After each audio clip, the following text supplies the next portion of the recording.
Today I'm coming to you from outside. It is a little bit windy, it's very bright, but it's a beautiful, beautiful May spring day here in New Jersey, and I didn't want to waste this opportunity of just providing you with a little bit of this.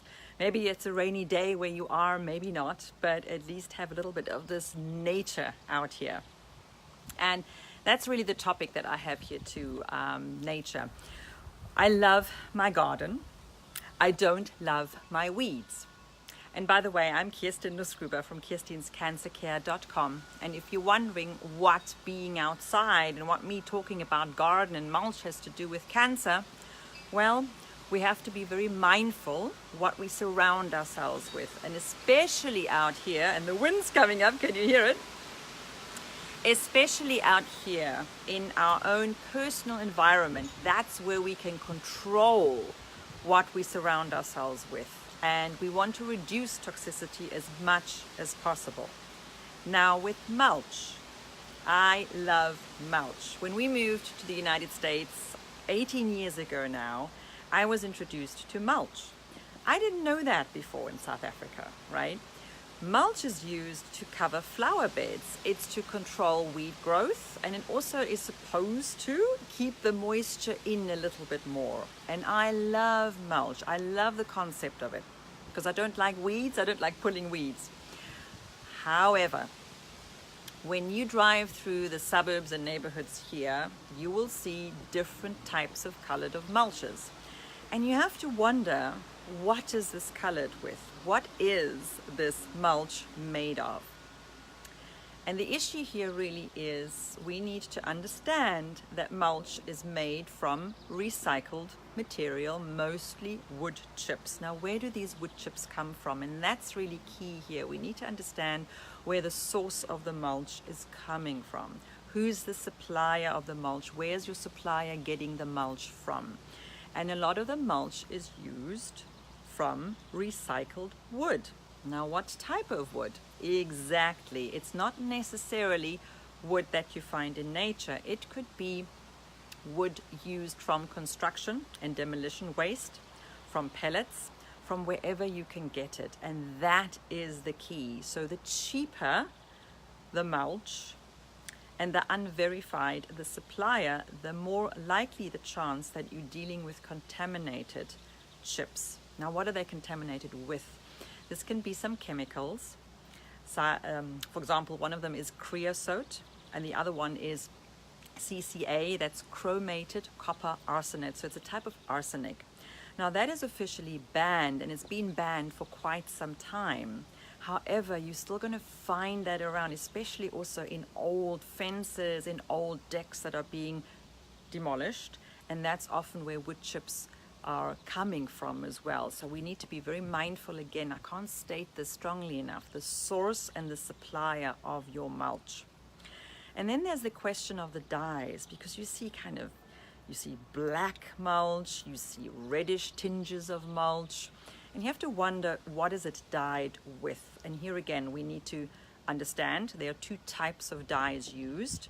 One is iron oxide based, and that's actually also used in the flower industry. Sometimes we go to the supermarkets and we find colored flowers and we think, whoa, where does that come from? That's not natural. I agree, it's not natural at all. They use iron oxide to dye it with, or the dyes can be carbon based as well. Now, when I did my research here on this, there is no official evidence out there that says that these types of dyes used are officially toxic. However, I rather err on the side of caution, and just not having a study to prove this doesn't necessarily mean that it is not toxic at all. So think about it. Who gets into contact with mulch? And particularly, it's another important point, when the mulch or the wood chips are being dyed, if they are still wet, they won't absorb the dye as much and they will give it off. So they will rub it off on contact. So if your kids are playing, if they're running through the flower beds, or if your dog is running through the flower bed, which mine tends to do when he's chasing the ball, he doesn't care whether there's a flower bed or not, there's contact there.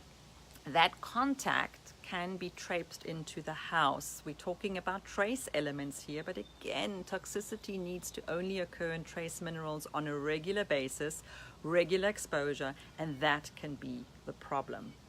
So I would rather go for totally natural wood chips, all right, that don't need to be dry, and that's why they often get it from recycled woods, because that dry wood can absorb the color or the dye much better.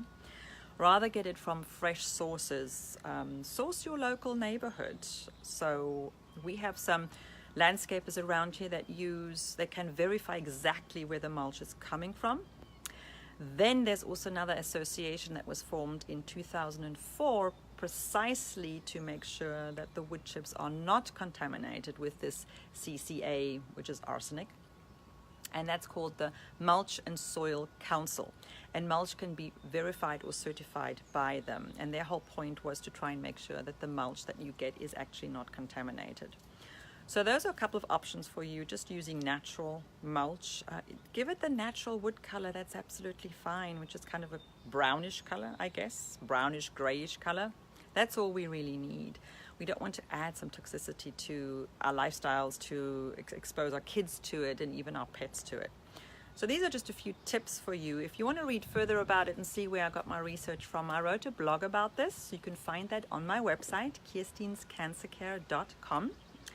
And it's called, Is Colored Mulch Really Toxic? And there I dive a little bit deeper into this explanation, and you can find some references there too.